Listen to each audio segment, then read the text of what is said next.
Well, Oprah today had a lady who teaches sexuality on TV, and she was saying the appropriate way to tell a child who's 10, which is that's about third grade, um, how to tell them about sex and sexuality.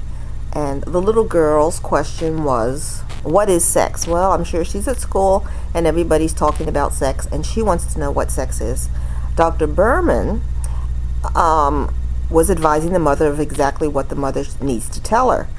And the little girl just said, "What is sex? I don't understand." Her friends are talking about it. She feels pressure to know, and she feels embarrassed because she doesn't know what to say when that conversation comes up.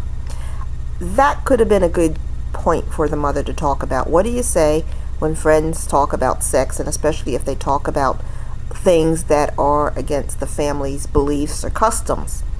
The other thing the sex therapist talked about, she wanted to teach the little girl how to pleasure herself by touching, her clitoris and so forth. And in many families, that is not okay. They do not want the children running around masturbating all over the place.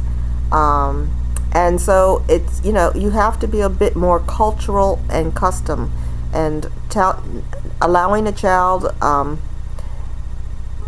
not to get into the masturbation discussion when they're in third grade, I don't think is harmful. And I don't think that they actually need to pleasure themselves. Most children, I'm sure there are some children who are precocious and who will want to do that early.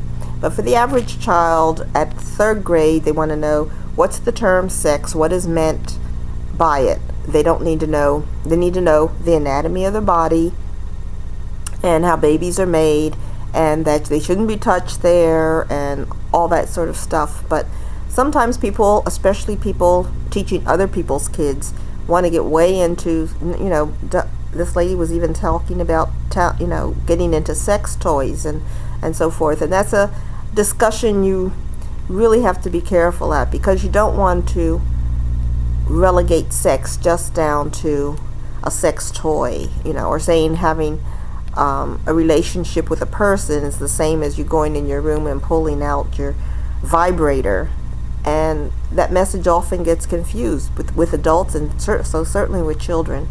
And you want sex to be a little less common when you're young, so that when you're older, you can have feelings for somebody and not say, "Oh yeah, this is me every night in my bedroom with my sex toy."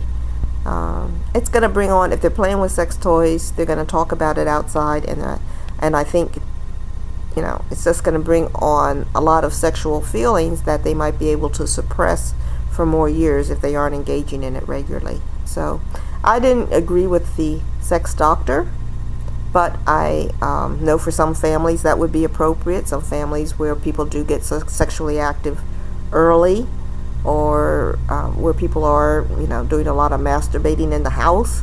But for the average family, I think that was probably too much. And just because you have knowledge of something doesn't mean you need to tell the person that this is what we want done in the house on a, common basis. And once they're outgrown, graduated from graduated from high school and in college, they can have a wider spread. But it's just like you don't want them having sex more than likely in the house, although some parents do that.